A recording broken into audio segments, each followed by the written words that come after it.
What's going on, everyone? Welcome to Bourbon and Bullshit podcast with some good friends, great drinks, and a little bit of BS. So grab a seat, pour up something neat, and welcome to the show.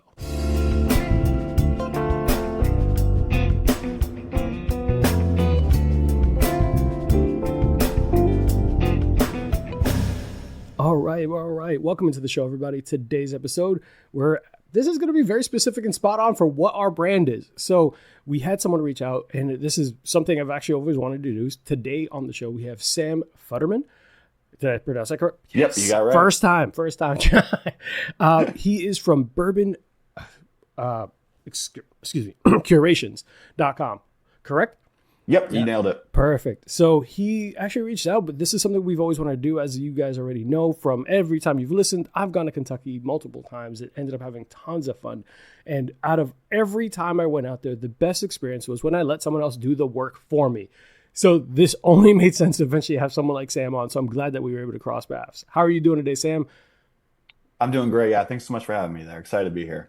Of course, man. Of course. And thank you for, connecting with us. I know that you recently came back from a pretty exciting trip. So if anyone does hear him seem a little bit raspy or anything like that, he was living his best life. You came back from Vegas? Yep. Yeah, I was in Vegas. I was actually in Vegas twice this month. It's kind of comical. It's not my normal trip planning throughout the year. But yeah, earlier this month, a couple weeks ago, it was my wife's, her family kind of planned a trip whenever one of the cousins turns 21. They all go out to Vegas with grandma. And this was the youngest, so everyone went out. And then recently, it was a few of my college friends. And it just happened to be in the same month. Great times. Nothing too crazy, I promise. But a little raspy. I like that. You said every time someone turns 21, they take them to Vegas. And what do they do? Do they just, hey, let's go gamble? Or is it just curated specifically for whoever's going? Yeah. So it's my wife Morgan, her grandma. She'll take the cousin out when I would turn 21 to Vegas. I didn't do a lot of shows, restaurants, just kind of show them around, explore. Because obviously, when you turn 21, the lure of Vegas, it sounds so exciting and fun. I mean, it's still a great time. Don't get me wrong, even now, but just kind of family trip, and it's a lot of fun. That's awesome, man. Yeah, hey, whatever happens in Vegas stays in Vegas. I'm not going to ask too there many you go, questions. right?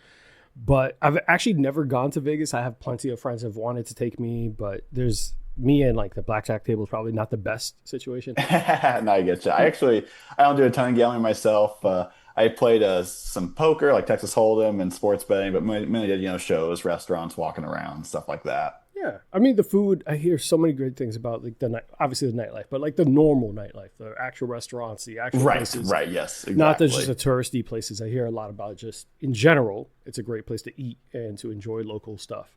So yeah, absolutely. Yeah, we had so much good food while we were there. For those of whom that only listen, have never seen me as a thick kid, I love food, so I will go to Vegas just for the food. I'm the same way, huge foodie, so I can appreciate that. Awesome. So tell us a little bit about your business, man. What inspired you to make start Bourbon Curations for those listening at home? I did do my research, but share the story of where that came from, man. Yeah, absolutely. Love to chat about it. So it kind of started maybe 6 months to a year ago. My dad recently retired. He was a CPA, accountant, on his own business. And, just seeing all the time and hours he put into, obviously, my whole life, we want to kind of celebrate with a little retirement celebration. And for the last number of years, we kind of casually talked about wanting to do the Kentucky Bourbon Trail. He's into whiskey. He got me into whiskey. We love to, share different pours and chat about it. And we were kind of like, hey, with you retiring now, you're not going to have tax season anymore. Being a CPA, January through April is always super busy for him. And we're like, let's do it. Let's do the Bourbon Trail. And so we planned this trip. And we did 19 distilleries in 7 days. So it was awesome. Yeah, a lot of distilleries. Okay.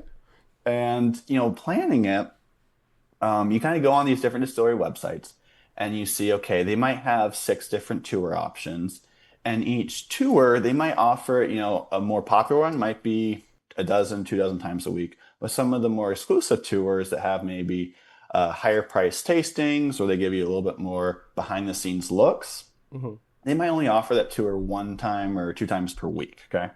So it gets to be this really challenging planning process, because not only do you have to fit everything together, you also have to account for travel times, making sure you get there early to be respectful of the distilleries. You want to hang out at the gift shop. Yeah, when you're doing 19 distilleries in 7 days, that's 2 or 3 every single day. So fortunately, my day job, I work as an actuary, so a lot of math, numbers. I work in Excel a lot. I was able to use Excel and piece it all together. Mhm. But I quickly realized like not everyone's gonna, have the ability to do this or want to do it. Yeah. And it was just such an incredible experience with my dad. I mean, while we were planning it, he was like so excited, calling it, this is going to be a trip of a lifetime. And to this day, he calls it a trip of a lifetime. We had so much fun together. And just to be able to share that experience with other people so they can have their, trips of a lifetime, as I like to call it, that's Mhm. what inspired Bourbon Curations. That's awesome, man. So I got to ask because of that many Yeah. distilleries, and feel free to say they were all great. It's like naming your favorite kid. What was the moment that stood out, or like a highlight of that trip with your father, the initial one? Like, what was there a distillery that stood out that you're like, I didn't expect this, or it stood out in any way? Yeah, that's a great question. I would say, I mean, there were definitely some distilleries that surprised us, Hmm. regarding just how impressive they were. We really liked doing some of the more exclusive tours, I would say, just because the behind the scenes looks you get at the distilling process, just some of the exclusive pours you get. For example, Rabbit Hole, getting to try their Founders Collection. I don't know if you're familiar with that Yeah, series. yeah. Yeah, they're a little high priced, but then getting able to do a tour of it and a tasting of it, just something you never expect to do. And that's something so cool about the Bourbon Trail is it really is like all these surprises you get along the way. And yeah, obviously doing it with my dad was the highlight. So it was a wonderful time. That is awesome. I remember doing that tour, and for this is obviously not a sponsor. You have no say in what I'm about to say. Having someone Yeah. figure it out and make sure that they knew what days made the most sense was a stress reliever. It was Hmm. something that made things significantly easier because as someone who's never when you first never go, it's easy to assume. Same. I'll equate it to Orlando, Florida. Everyone Yeah, assumes yeah. Disney is 5 minutes away from all of us. It's not. It's not.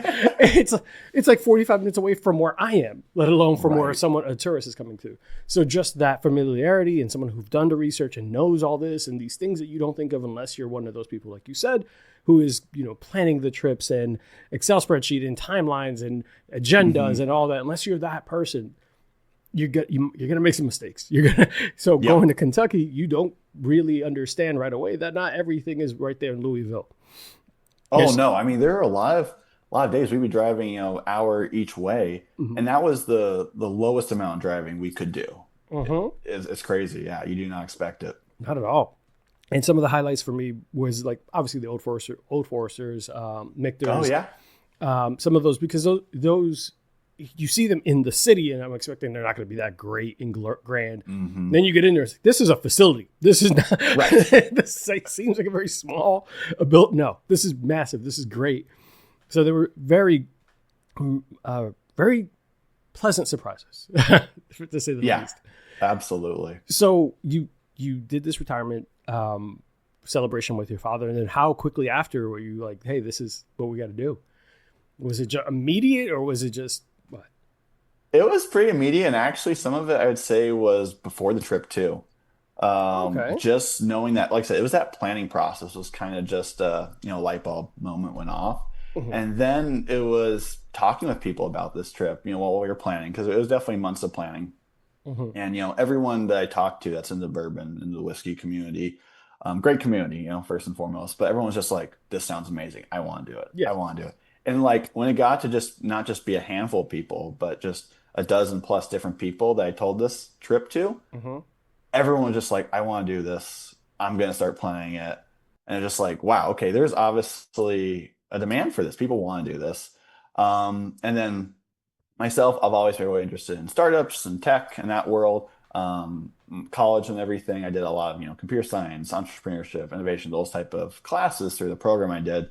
And my sister was the same way. She went through the program with me, and she had been kind of thinking about startup ideas just on the side and everything, and like, hey, let's do something together. And I kind of mentioned it to her, and she's like, let's do it. And yeah, it sounded awesome to me. And you just kind of coming back to that goal of, hey, if I can help more people experience this awesome world of, the Kentucky Bourbon Trail, I would absolutely love to. It'd be awesome. So that's kind of what initiated it. And we kind of got started and everything and kind of keeping that in the back of our mind while on the trail. And it came together shortly after. Awesome. So you established those relationships too with those distilleries, and did you call them? Like how it was just kind of like a business proposal for them? Like, hey, we have this program that we do, or Yeah, yeah. So actually, while on the trail, didn't do any of that. It was strictly just enjoying it with my dad and everything. But now, since we've launched, we are starting to reach out to distilleries and kind of get those relationships. that's dope, man. How long have you been active, like fully? Yeah, honestly, just I'd say the last month or so. So very recent. Yeah, a Oh, lot of it was okay. just that development time, design the algorithm, the site, trying to build a social media following. But yeah, now we're full steam ahead. Awesome. I like that. I like that. We're here at the ground floor of it, guys. So, Yes, absolutely. so when you walk through this selection for, let's say I'm a client, I reach out and say, hey, I would like to get. I don't know where to start. I don't know where I'm going. I don't know what you recommend. How would Yep. you navigate? Like, what would that process look like for someone who reaches out to you for their first ever visit to Kentucky? Yeah, yeah, absolutely. And we definitely try to tailor it to different familiarities with the world of, whiskey and everything in the Kentucky Bourbon Trail. Mhm. So if you're someone that, yeah, doesn't really isn't really familiar with Kentucky Bourbon Trail or not even familiar with whiskey, you can reach out to us. We kind of have three tiers. One of them is more of that consultative discussion, and we actually help you plan the whole trip. Okay, are you into more modern whiskeys? Are you into more of the traditional type of distilling processes that are out there? Do Mhm. you want to stay just in Whiskey Row? Do you want to do, all over the state of Kentucky? And we Right. work with you on that. Okay. But then let's say someone like yourself, you don't need that consultation. You just want to have the itinerary generate for you. Hmm. You can also do that as well. Where you kind of use our algorithm, the itinerary generator. You select all the distilleries you want, and then which tours at each of those distilleries you want to do, and then it will piece it together in a way that will reduce your driving time. It'll make it so you're able to enjoy every single tour you want to enjoy, and then the booking process is pretty streamlined from there. That's awesome. So take the kind of the guesswork out of it, as opposed to like, well, is this place close to this? I don't know which was the better route. Exactly. Yeah, because I the first time we went, my now fiance at that time, my girlfriend. Congratulations. Thank you, I appreciate that. She and I asked the locals. She did some of the research. She Oh. called places. She called the hotel because the hotel's like, oh yeah, we do kind of a partnership with something. But Mhm. even then, it was for like one day. It wasn't for all of the distilleries. It was just like, hey, we'll take you all the way to Buffalo Trace. Yeah. Past that, you kind of have to figure it out. So when we got there, we just started asking everyone, the locals, like, hey, what direction? How should we? Mm. And even then, not always as super reliable as we expected, because I think one of the days we thought was going to be perfect, we didn't realize that because Kentucky's a dry kind of state. Like, Yes, I know, yeah, right? there are some days that those places aren't open for the public. Mhm. And I'm like, oh, so we're here on a Wednesday thinking we're getting ahead of the curve, and some of the places aren't even operating. Like depending, Right, right. I thought it was wild, and that's something we didn't know the first time we were there. And that bit of Yeah, research and having someone like you and your company would have helped doing that. yeah, absolutely. I think you brought up a great example too, like Buffalo Trace. Mhm. You wouldn't realize if you, let's just say, showing up there, gonna go do a store tour. A lot of those tours, you have to book 9 days in advance, and you pretty much have to be at your computer, clicking refresh in order to get a tour slot. It's crazy, and each distillery has kind of their different lead times. So Mhm. some might be 90 days, other it's 45, and yeah, it is a whole new process that you would not expect. Yes, people think you kind of just show up and you're fine to just go. And it's like, no. I mean, if you're going to the gift shop most of the time, yeah, that's fine. Yeah. But gift shop's only part of it. You want to do the tour. You want to be able to chat with the people that Mhm. distill the whiskey and are behind the scenes. And yeah, it's not a lot more than just showing up there. Yeah, and that's part of that. Obviously, the part of the service that you're offering is to Yep, give people that behind the best practices. This is what you absolutely. should do if you're trying to do this. If you're trying to do the super exclusive behind the scenes Heaven Hill bottle your own bottle type of experience, Mm-hmm. that might be tougher to line up for your exact dates than you realize on your own. So, 100%. Yeah. Did you do that tour? oh yeah. Yep, we did as well. It was awesome. Yeah. Which one which bottle did you end up taking home with you? Did you bottle your own? Oh, absolutely. How can you not? But so when we were there, we had a select stock. I believe it was either a brandy or port wine finish. One they had Oh. in the gift shop. The other was during the experience. That's a cool thing too. People don't realize that by doing a lot of these tours, you get access to a lot of the exclusive bottles that if you don't do the tours, you're not able to purchase. So keep that in mind. But there was, the Select Stock, there was Elijah Craig, and there was a Larceny. Yeah. I was figuring I'd take home the Elijah Craig, and that did end up being my favorite. Yeah. We ended up taking home trying to take home Larceny. That's Oh, the one we nice. Are liked. you a weed fan, I take it? Yeah. Oh, well, I'm just a fan of alcohol. Yeah, I'm with you there. But a lot of their weeded stuff has always been, Heaven Hill could do barely any, no wrong with me. Oh, I absolutely. think I Yep. haven't tried a single bottle there that I didn't. I even like their mellow corn. Like, Okay, yeah. so we really enjoyed that one. But it was one of those experiences that, yeah, you're right. We had a hope that we could do together. Heck, one of the tours that we did at Old Foresters, we could only get one ticket for. And Oh, really? yeah, and she's like, well, you're the bigger bourbon guy anyway, so I'll do something touristy. And when we walked up, fortunately enough, the woman who was checking us in at the actual Old Foresters was like, honey, someone canceled. Like, no, you could go with him. Like, don't just hang out. So she got her in, but that was just luck, happenstance. We didn't get to do that with every single other distillery. Trust me. Oh, really? Okay. Yeah, there were some that we luckily were able to get locked in early enough, but it was one of those like time-consuming, so many extra steps for her not to figure out. All right, so we're gonna go here this day. And this tour could take 3 hours, but we also it says you want to do the bar. And Yep. when we want to go, it's like, what? It's like, is the bar that great? And I'm glad that we listened to some of the things because there are bars like the Michter's bar that was fantastic. Oh, I love that one right upstairs from Yeah. the tour area. Yep. Yeah, without that actual curated like experience and taking that time to do the research. But guys at home listening, this took us like a month of planning at least. Yep. Like, so definitely not some.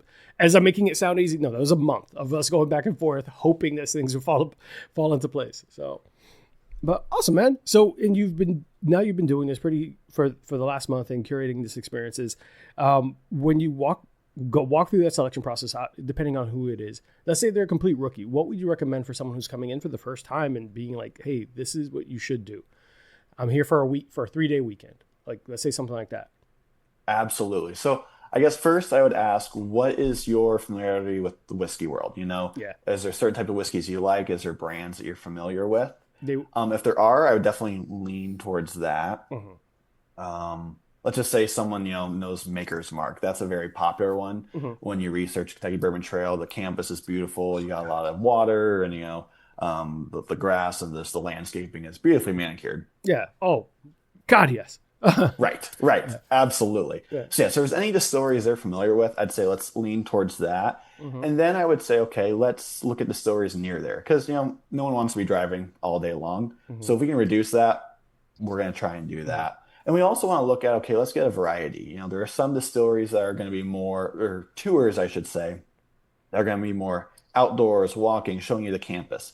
Others are going to be more tasting specific. Let's just taste our standard line of whiskeys. Maybe you're going to taste a rye, a bourbon, a wheated. So you kind of see, okay, how the different whiskeys and distillation processes taste. But then also, I would definitely recommend getting some of those more exclusive tours. That was probably some of the most favorite tours my dad and I did because it's things you just would never expect to experience. I go back to Rabbit Hole, the Founders Collection. A lot of distilleries do a, fill your own bottle, like you mentioned, Heaven Hill, or sample directly from a barrel. These experiences that you're not going to be able to do back at home, I would definitely lean towards that and, experience something you're not going to be able to do too often. That's good to know. Because I was going to actually ask you how you balance that. And it makes sense to give someone an experience that they can't just replicate. You Yep. can't just do this anywhere else. So yeah, and have you seen, now that you mentioned earlier that your sister was also on board with this. So has this turned into kind of a family business and this is taking off? But during this whole time, you're maintaining a 9 to 5. Like, how do you find that balance too? Definitely. Yeah. So it's been incredible doing it with my sister. I mean, we have a very close family. And it's really cool too, because we both have a business and tech background, just from an education standpoint. Yeah. But she, career-wise, aired more on the tech side. I aired more on the business side. So complemented. I mean, it's been awesome. We complement each other. Great. Couldn't ask for a better business partner. But like you said too, it's definitely, a lot of time and effort. But being a passion project and being something that I get to do with the best partner I could ask for, my sister. I'll send her and this then clip. I'll send her. And then B, getting to do a subject matter whiskey in the bourbon community that I want to help other people, and keeping that in the forefront of my mind makes it all worth it. It's been a blast. That's awesome, man. I'm glad that you're enjoying it with your sister and getting to do something you really care about and giving that experience to somebody else. But Thank you. let me take a quick commercial break. When we get back, I want to get a little bit more behind the scenes of what goes into like your personal experiences and what you enjoyed throughout this process for you. So guys, we'll be right back and we'll get to know Sam a little bit more. Hey guys, here at the show, we ask that you follow 3 simple rules that'll save your night and possibly your dignity. Rule number 1, don't drink and drive. Seriously, Uber exists for a reason. If you wouldn't trust yourself to build IKEA furniture after 3 bourbons, you definitely shouldn't be behind the wheel. Rule number 2, avoid Amazon one-click buy. Drunk you thinks a medieval suit of armor is a great investment. Sober you, not so much. And then try to explain it to your credit card company then. And finally, rule number 3, do not text your ex. Look, they had their chance, and you deserve better. No one ever found happiness at the bottom of a 2 a.m. I miss you text. Move on, hydrate, and remember, you're better than that. Don't do that. Don't do that. Text literally anyone else. Text your Uber driver that you miss them, but not your ex. Seriously, all jokes aside, stay safe, do the right thing, and take care of yourselves. All right, guys, now back to the show. All right, guys, that was a perfect segue into our Don't Drink and Drive commercial. One of the things that I realized when I visited is that I had to be very mindful of how much you were pouring and getting and all these tasting events. And you think in between spots, you're going to sober up. Sometimes they pour more than you expect. Shouts to Whiskey Thief. Used to be Three Boys Distillery, Three Boys Farm Distillery. Like they pour a lot, cast strength and everything. And they're a little out of the ways. How do you find like that perfect balance? Or what's a technique or what's a suggestion for people experiencing this for the first time to be mindful of? Yes, that is a phenomenal question and definitely something that we had at the forefront when we were planning that retirement celebration trip. That was always, front of mind. Like obviously this is an exciting trip. We're gonna have a lot of fun, but we gotta be safe. That's the most important thing. So I'd encourage everyone, keep that in mind whenever you go to the Kentucky Bourbon Trail.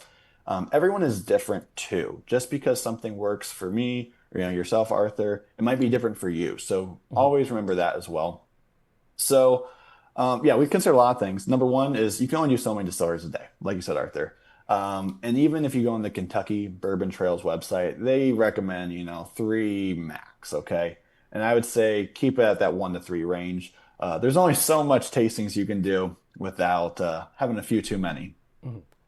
Another thing, too, is time. Obviously, having 3 tastings back to back to back in a few hours is going to hit you a lot differently than spread out over a day. Okay. It's probably one of the few times you can say that, hey, maybe doing a morning session is actually a smart decision.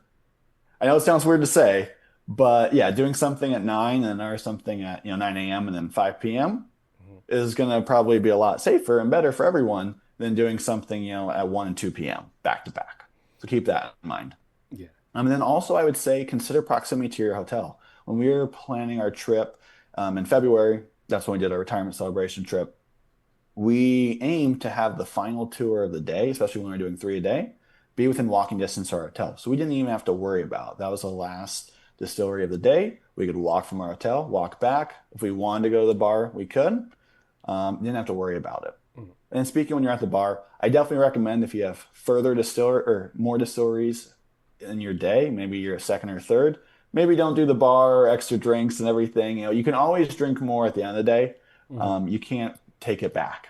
So keep that in mind. Yeah, exactly. And then also too, like these distilleries are awesome. And to your point, Arthur, they're so generous. They're great. They do try to be safe too. I mean, I definitely felt comfortable at all these distilleries. They weren't just, giving you shot for shot. They're told, keep it safe and everything. But also there's nothing wrong with saying, hey, I'm going to try a sip, but I'm not going to finish it. There is no shame in that. Safety is the number 1 priority. Another thing too, it sounds kind of funny, but you can buy a breathalyzer for your car. That was something. Yeah. They're maybe $100. I did not know that. I've had them. It's just another layer of just precaution and safety. If you're ever not sure, go in your car, blow into it. There you go. You know what I mean? Like I said, there's zero shame. There's so many precautions you can take. While our itineraries are kind of designed for you driving yourself, you can also get rides. You can get Lyfts, Ubers, whatever is going to be the safest, best experience for you. We encourage that. So a kind of consideration of a lot of different factors, I'd say. Yeah, that's fair.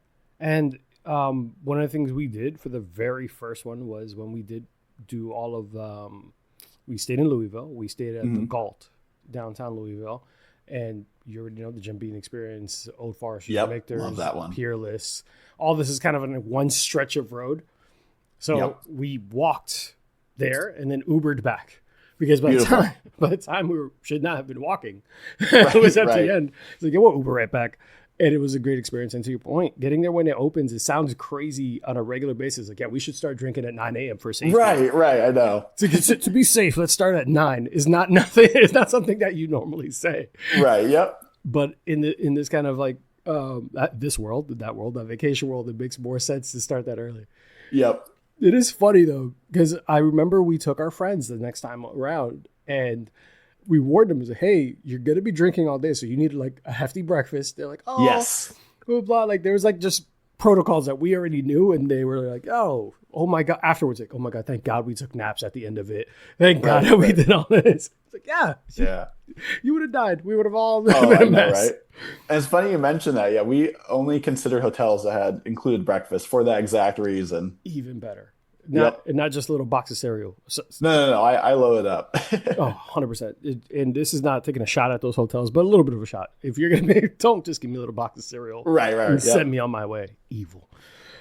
But have you been surprised by any bourbons or while you were out there and doing all these curations? I'm sure you're trying a lot more things and doing all these things. Yeah. Were you ever surprised in a point where like, I didn't expect that to be great, or hey, this was not as good as it got hyped up to be?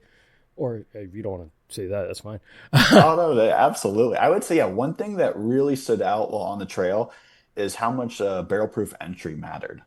So, and this was something, my dad and I, we had the same, same thought process is that, and Michter's really stood out. They have one of the lowest barrel proof entries of any distillery. What that allows you to do is just not have to cut it as much on the back end. So you're able to have a lower proof whiskey, but have all the flavors that the barrel imparts. And it just really stood out to us of how much that matters. Lower, for the most part, we felt like, had it produced a better whiskey. And obviously there's exceptions to that, but that really stood out to us. That's a good point. Because you're right. You're not for those at home who don't know about the process, you do have to cut it down to make it to the desired ABV or proof. If you're entering at a lower proof already, you have to cut less, which means you don't lose all that flavor and impact that you were initially coming in with. Cask strength and all that, people will talk about barrel proof and all that, having a really high flavor profile. There's a lot there, but you have to cut it down to make it so you don't go blind. And you have to go through this process because hazmat's not for everyone, and we know that. For those who don't know what hazmat means, it's usually, I think, like 160 proof or something crazy. Hazmat, 140? Is it 140? We'll look it up. All right, let's find out, But as we look through that, what's been your so far your personal go-to or guilty pleasure pour? Oh man, see, it's gonna be a tough question because I'm definitely one of those people where I never have the same pour twice in a row. I have a ton of open bottles. I just love sampling, having people together, sharing, and trying everything under the sun. You're right, 140 proof. 140? Okay, yeah. I will say I kind of I don't know if I call it cheating, but someone actually recently sent me a sample of hazmat, and that's the only reason I knew it was fresh of mind. You see, here we believe in making sure we fact checks, because I know for a fact someone was going to call me later, like, hey, asshole, like, oh, that's funny. But yeah, so you're saying one that caught you by surprise? Oh yeah. So Michter's, like I said, I did mention their low barrel proof entry. I love Michter's. I can always go their rye, their bourbon, maybe they're more exclusive, 10-year rye. That's definitely a guilty pleasure, that 10-year rye. Holy smokes. Yeah. That's a pricey bottle too, so it's not really. It is a pricey bottle. That might be my celebrating something. That 10-year rye probably is it. Standards, gosh. I mean, Woodford's got some great stuff. Their double oak, their batch strength is great. All right. Good. I'm probably just recalling the ones most recently I've had. Jim Beam, their recency bias isn't a old bad overhaul, Old Granddad. Yeah, there's a lot of good ones out there. Old Granddad's a great call out. Yeah. Yeah. That's a contested one. I know some people are on the fence about this year's release, but I love the strong oak flavors. Yeah. So I'm a big fan of it. Dope. For those at home that are listening and do wonder about like what's another benefit to getting to these exclusive tours, Sam mentioned it earlier, and this is just, I'm telling you the truth because this happened to us. Getting those behind the scenes tours or those bigger tours usually end at, you guys have access to, I remember the Jim Beam tour, the Jim Beam experience. We walked into the gift shop and we said, hey, do you guys have like Booker's or Little Book? Mm. And it's like, the lady hesitated, which in my mind was like, yeah, you have it. No, she said, hey, she's like, are you doing one of the tours? I'm like, no, but should I? She's like, I would suggest doing one of the tours. I'm like, oh, okay. And that was one of our first visits there. And it dawned on me how often at the end of these tasting or exclusive behind the scenes tours, they have their like rare collection or their unique or like even Buffalo Trace at some point dropped some BTAC at the end of one of their like big tours. I was unfortunate enough to be in that one. It was like a week and a half after I left because I followed their websites. And they dropped some 24 Thomas H. Handy or Eagle 17s and all this stuff. And I was like, are you kidding me? Dang. I was so mad. Well, I guess at the time it would have been 2022. I was like, are you serious? Right. So guys, it's usually worth it to, if you're not going to go very often, if it's not something you do every day, kind of go all out at least the brands that you recognize. And you 100% agree, and make sure you budget accordingly because there's gonna be a lot of bottles on the trail. Yes, and stopping into your local liquor stores, and if you did what we did, which was really silly, and we drove back from there to Orlando through Tennessee and everything. Make sure that you leave plenty of room in your backseat. We came back with like 25 bottles. We were in a very similar boat. Yeah, we also drove, and we needed every square inch. It is crazy. Yeah. And people make jokes. It's like, oh, like it's just part of bourbon hunting, and part of this experience is also building that memory and having like kind of that endorphin, like, oh my God, I found this bottle I've been hunting. 100%. This dopamine hit. Have you found any bottles that you're like, this is insane find, or something that was like your holy grail throughout this process? Oh man. Or at least what is the biggest find, or the one that you're like, this is it? Yeah. The 10-year Riot Michter's was a pretty big deal for me.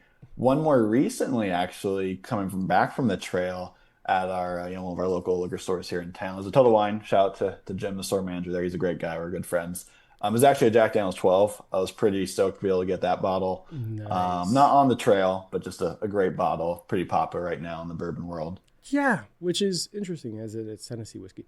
Right. I know. Yeah. No, but I'm not even being funny. It's like, I've had so many friends that are like, oh, I only drink bourbon, but I really enjoy this Jack 14 and Jack 12 and Jack Roy Coy, or Coy Hill. Coy Hill. Yeah. Go ahead. Sorry, it's Sunday, guys. No, you're good. Yeah, we're talking about bourbon. Come on. Yeah, that's right. But awesome, man. I'm glad that so far you have been able to do all this.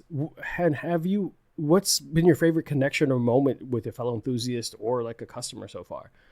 Yeah, I would say just the community. I mean, it's things like this. I mean, we had not chatted before today, and we're just having a great conversation. Like, we're friends that have known each other forever. And like I told you earlier too, you'll meet people online and you'll send samples to them. They'll send samples to you. When I was in Vegas earlier in the week, I got together with someone that met through the bourbon world. We went to a wonderful bourbon bar called the Martini in Vegas. We sampled Coy Hill, so that was also another one front of mind. Sampled a Weller, hung out, had some bourbon at another restaurant. It was just an awesome time, and just how friendly the community is, and how willing to get together and do stuff and share. It's just so much fun. That's awesome. And I think that's something that for non-drinkers, it escapes them sometimes. It's you can come from very different walks of life, and the basis of this show is to share a spirit and share stories and talk about each other's past and whatever, funny stories, serious stories, whatever you'd like. But in the bourbon community, I've ended up making a lot of my greatest friends or closest friends, and it all started because of hunting something. Like, we have a Central Florida Bourbon Society where people will give each other, hey, just so you know, this dropped here. Hey, this dropped here. And you end up becoming friends because of it. You end up like, hey, if you're ever around this Lake Nona, like, let me know, we can share something. Perfect strangers inviting you into their home, and just like, yeah, just come through and drink something. I remember we ended up meeting up with a friend of mine who was able to get me now he's a friend of mine, a Weller 12 from Europe. Oh, nice. And he's like, yeah, I was out there anyway, so it was no harm bringing it back. I'm like, cool. And I walked, I'm in his house, he's like, yeah, come in, I'll pour something up. I was like, it's like 3 p.m. in the okay, what are we doing? I thought I was just paying for this bottle and like we could leave. He said, no, come in, no, I'll pour something. And I walk, and he has like a full-fledged liquor store. Like Total Wine probably buys stuff from him to sell to people. And he's like, oh, like what would you want to try? I'm like, just fucking everything, man. What do you mean? What do I want to try? Right. And complete stranger. He's like, hey, take my cell phone number. If you're ever in the area, just stop in. We'll drink something no matter what day. I'm like, okay. Yeah. I thought he was full of ish one time, and I took him up on the offer. And he said, yeah, just pull up. He's like, just park in the driveway. Don't worry about it. Just come in. The door's unlocked. Why is your door unlocked?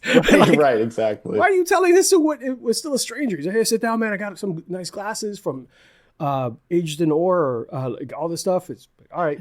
He's part of this group called Frozen Iguanas. Shout to them. Okay. Here in Florida. I don't know if you knew this, that Florida has a really weird thing when it gets too cold. Okay. Then, yeah, you have no idea. I knew you guys have like a lot of iguanas. Aren't they invasive? But besides that, whenever Florida's temperature drops past under like 60 or something, like iguanas freeze. And I like how you say under 60. And here I am, Midwest. 60 is a warm day. I'm from New York. For me, under 60 is comfortable. I love it. But here in Florida, the iguanas literally freeze up and fall out of trees. Okay. So like they literally fall, and you can see it. It's one of the most hilarious things, but it sparked the name Frozen Iguanas, where it's a bourbon community of people who just say, hey man, come through about this, who would like to do a bottle share, all that. And you end up in someone's like house drinking stuff with a stranger who is now someone who calls you on a regular basis in your fantasy football leagues with. So there we go. Hey, that's awesome. But with a customer and anything like that, have you made a personal connection? Have you been into becoming like really close with them? Have they reached out after that experience, or? Yeah. So being just a month out, we haven't had our customers actually go on the trail yet, but it's definitely been a great time kind of talking with them, their interests, and then getting to see, okay, like this is saving so much time. Like especially talking to people like yourself that have been on the trail before, and then having them go through this process of having the itinerary being generated for them. I mean, it literally goes from hours to minutes. Yes. And just that, hearing that feedback and that experience, it's so awesome. That is actually really dope. Because I think you said they haven't gone on any of them yet, or at time of recording. By the time this releases, maybe someone has gone on it. Yep. I'm excited to see how they feel about their experiences and what they also get out of it. Are you also including like, hey, there's places around here that you should also stop and like support local and eat places, or how does that look like for when you do communicate that to them? Yeah. So that's, I think, is kind of a future phase we're trying to do. So we've kind of released, obviously before release, we're doing a lot of the development work, but now we're kind of shifting more to that marketing, that outreach, and also, what are those next things we can add to the experience to make it better for our customers? Because there's what, my sister and I, the founders think is going to be the most impactful, but that might be different from what the actual users of Bourbon Curations think. And we want what's going to be best for the community, not what we think's best. So a lot of it is, that outreach is, hey, what do you like? What do you not like? And one of those feedbacks has actually been, okay, what are some restaurant recommendations? What are some hotel recommendations? So we are now working to incorporate that to make that process a little easier. It'd be great to, reach out to hotels, maybe get some affiliate and discount links to make it cheaper for people booking through us. So that is a great thing you brought up, and we're definitely looking to add that in. That's awesome. If you don't mind, could you expand a little bit more? What's your end goal? Like what's hopefully your outside? Because I think that would be brilliant, having that relationship with the hotels where not only does it benefit you, it benefits them, because 100%. It's a one-stop shop where now you're providing a service that the hotel would like to promote, right? As a hotel, they could say, well, we also have a great partnership with local curators and all this. So what's the rest of the future look like? Well, at least for now. I know it's still early infancy. Right. Yeah, absolutely. Yeah, I mean, really, we want to kind of be that one-stop shop for your Kentucky Bourbon Trail experience. Or, we keep telling each other and, telling our customers is our goal is to help more people experience and enjoy Kentucky Bourbon Trail. So whatever we can do to streamline that process, number one is the itinerary. But we're also wanting to help people discover what's out there too, because the whole saying of you don't know, you don't know 100% applies to the trail. So then once you have those distilleries and tours booked, it then goes into, restaurants. It goes into hotels. Where do I need to book? Where do be reservations? Are there discount codes to make it more affordable? Because obviously, as we said earlier, you need to have money for the gift shop. And then it's just, yeah. And then not just making that process easy, but maybe doing it for you. Some people want to just, a hands-off experience. We want to offer that. But also, if you want to be more involved, that's absolutely okay too.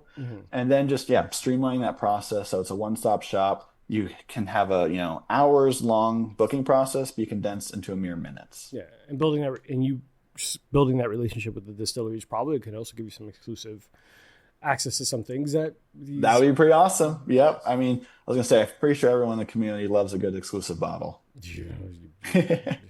Don't look at my background. Right.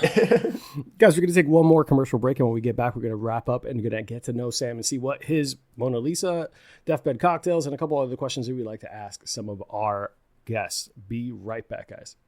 Hey guys, this episode is brought to you in part by Coach John Estrada of Run BMT Training, longtime supporter of the show and an absolute beast on pavement. And for the record, this man just crushed the LA Marathon. And if you're looking to level up your running game, John's the coach to get you there. That's John with no H. Trust me, he's going to correct you. Whether you're training for your first 5K or tackling a full marathon, Run BMT, the coach is there, and John will have you running smarter, faster, and injury-free. So if you need expert coaching, hit up John at blackmattertraining.com and tell him I sent you. Now, he might not give you a discount, but he will make you a better runner. Again, that's John at blackmattertraining.com. Now let's get back to it. Thanks, guys. All right, guys, we are back with Sam, and I wanted to follow up with a couple things because I realized that all this was inspired by your father, but we have not mentioned him since the business took place. How does he feel about the fact that you and your sister turned that experience into a business model that now you're working together on? Oh gosh, I mean, as any dad would say, probably could not be any more proud. We have a very close family. It's my mom, dad, my sister and I, and yeah, he's just super proud. And also from the business standpoint, he's a CPA or was a CPA now retired, owned his own business, worked with a lot of small businesses and individuals. And so that industry has always been near and dear to his heart. So see his kids have their own small business working together. It's been a great experience for him. It's funny, actually, earlier in the month, actually, my parents, they gave us a barrel, a top of a barrel that was engraved with our, last name and the Bourbon Curations business. And just, I mean, obviously I'm ear to ear grin, like, oh my gosh, this is awesome. But to see the smiles on my parents' faces and how proud they were was incredible. That is so sweet. And that's awesome that they're supportive of it. How is mom a bourbon enthusiast or? Oh, she's definitely in it for like the fun and the tasting. And we're a big foodie family and that expands to drinks as well. It could be, coffee and tea. It can be, doing Iron Chef food challenges with the family. And obviously, whiskey and trying different whiskeys falls in that category too. So she's just a big family person and that expands to whiskeys, tastings with the family as well. That's actually really cool. She's Iron Chef tasting events. We had a few Iron Chef competitions. What is that? Tell me how that. Oh no! Okay, yeah. How you gonna? I know what Iron Chef is, but how does that look like at home? No, we'll do the same thing. So I remember it was the four of us, my wife. We were all at my parents' house, and we decided on an ingredient. I think we did lavender. We broke off into teams, and we have our appetizer, our entree, our dessert, and we'd all make stuff up. It was obviously the quality was maybe not what you see on Food Network, but the fun was definitely there, and it was a great time. Lavender. Did this include like an after meal cocktail as part of? Oh, 100%. Yeah, I think I made something purple. I think my sister and I were on a team. We made a purple cocktail. I think we used purple cabbage to create a purple food dye. Okay. That was very natural and everything to kind of give that lavender vibe of purple and everything. Yeah. That's actually awesome. So your family's very much competitive and supportive and having fun with that. Oh, 100%. Wow, I love that for you guys, especially if mom is involved. Very often you don't see is like the whole family's all about the same thing and all engaged in the same kind of events. So that's awesome that they're supportive and enjoying it. Is dad like, hey, where's my cut when this makes it big? Is that what I love that. No, I think he's happy with just getting to sample everything and keeping him in the loop and everything. And there'll definitely be more Bourbon Trail trips, and he'll be, he's got to be our chief taster. Someone's got to do it. So someone has to, take one for the team and try out all the bourbons and make sure they're up to snub. Shouts to dad for inspiring a business and having two kids that work well together. So And mom, of course. She Oh, did, absolutely. Shouts to mom. I don't want her writing me like, hey, listen, I did something. Yeah, right. There you go. It's gonna be hilarious on my Instagram comments. Like, listen, man, young man, I don't know who you are. Oh, that's Sorry. funny. All right. So one of the things we like to ask people is what we said the Holy Grail, but what would be the ultimate bourbon on your bucket list? No price. Price is not an object here. Yeah, absolutely. And I think a lot of it has to do with just the nostalgia meaning behind it with my dad, on the trail and everything. And one of our favorite distilleries was Michter's. The 20 or 25-year bourbon from Michter's would definitely be it for me. Oh, that's awesome. That's a really good one. And I love the fact, and is that because of the nostalgia for your dad and sharing that moment? Yeah, that's definitely a huge part of it, but it also probably is one of our favorite distilleries, that low barrel proof entry. So it's definitely a lot of both. Yeah. Not a sponsor, but if Michter's wants to send me some stuff, I will make endless amount of cocktails for my drinks of the day with Michter. So if they want to, hey, I support that. Let them know. I'm willing to take a bullet for them if they need it. We'll just try out all their stuff. Right. So a little bit of my personal side. Yeah. Michter's is my fiance is one of her favorite distilleries. To the fact, this is 100%. You can look back on my Instagram post. On our anniversary, I think a year and a half ago, we both secretly got each other a bottle of our favorite Michter's and brought them and surprised each other with it. So I got her unicorn, which is like a Michter's toasted, toasted, like a really, really hard to find bottle. And she got me a toasted rye or something to that effect. I think those are awesome. I've tried the toasted bourbon, not the toasted rye yet. That's great bottle. I walked into I had it there. Hey, it's your unicorn. Enjoy it for you. You deserve it. Blah blah. I had a little note. I left it at the table where she was studying for school and everything. It was just sitting there with flowers, everything for her. She's like, "Oh my God, I love it so much." And then I came into my office after the gym, and my bottle was there. I was, what the hell is happening here? That's awesome. So we did a video because we also have that big boy 10, put it next to all three of each other. This is what we got each other. This is how you know it's meant to be. Like we didn't even communicate. That's so incredible. So definitely shouts to them. Not a sponsor, but if you haven't been there, definitely go there. All right. If you could share a pour with anyone alive or dead, who would it be? And what would it be? Oh, man. Outside of the Michter's. Yeah, I was going to say, live, I would say the 25-year bourbon with my dad would probably be the creme de la creme right there. But, not just repeating that one. Gosh, what pour would I choose? That's a good question. I'll go with the Jack Daniel's 14. It was actually one of the first distilleries I went to. I think it was actually some buddies. And with the founder, Jack Daniel's himself, that'd be pretty awesome. That would actually be cool. That's actually pretty dope. I have tried the 14 and the 12. They were surprisingly good. And I say that as I know I shouldn't fall into this, but you usually associate, and for anyone listening at home, Jack Daniel's is better than you expect when it gets to those higher year age statements and all that stuff. Because it's always synonymous with like a party whiskey, Jack and Coke. Absolutely. Yeah. People often forget that they also develop very good product, not just the common pour stuff. Like they do that because everyone likes, it's still a good product, but there's other expressions that they have. So definitely check them out, give them an opportunity and chance. I think mine, it's my question, and I never know the answer to this, right? So I was going to say, I could have gone a lot of different ways. I think it just, a little fresh in the mind. So I think for me, I would probably go an Eagle Rare 17, ER 17. In that one, alive or dead. And it's the easy answer is to say it's with my fiance, because I think that we would enjoy it a lot. But if it's not the easy answer, alive or dead, Ernest Hemingway. I'd like to get drunk with Ernest Hemingway. I would like to get completely wasted with Ernest Hemingway and just see what he could write. Like, let's see if we can write something in this 2 hours. That'd be awesome. I think that would be an entertaining, this is wild. Because you've heard a lot about all his drinking experiences and all that, especially in Florida. Right. The Hemingway daiquiri is based off of him, obviously. Yeah. So he probably would be one of the few people who would outdrink me. This is a problem.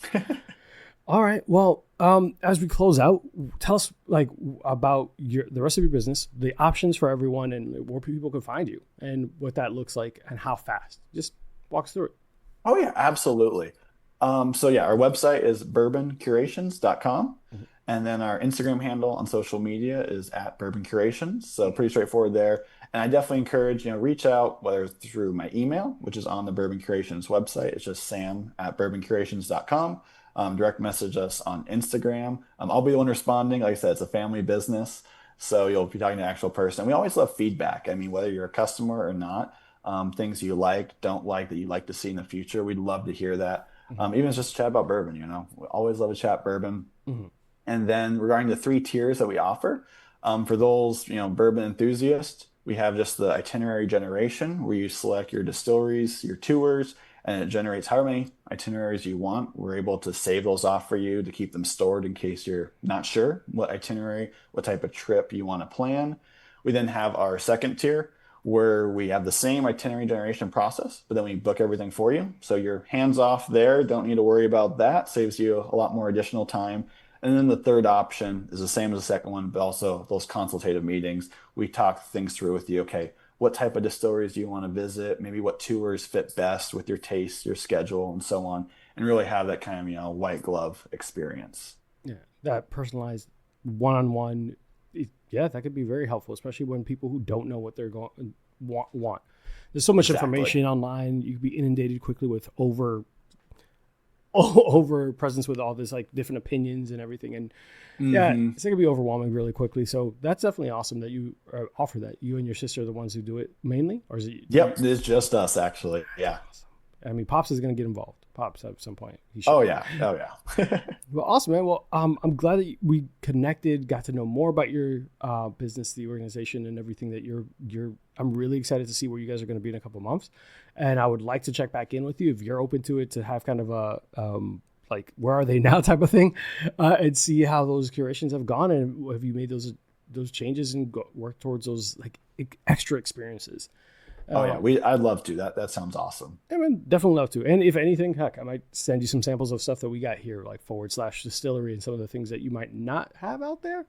Yeah, likewise. That'd be great. Yeah, awesome. Well, guys, make sure that you are checking out Sam Futterman at Bourbon Curations.com. Sorry, it's Sunday. Bourbon-Curations.com. You're good. Yeah, it's Sunday, guys. I apologize. I'm way better than this normally. Bourbon-Curations.com. Make sure that you follow them on all socials. Instagram handle is going to be in the show notes at Bourbon Curations.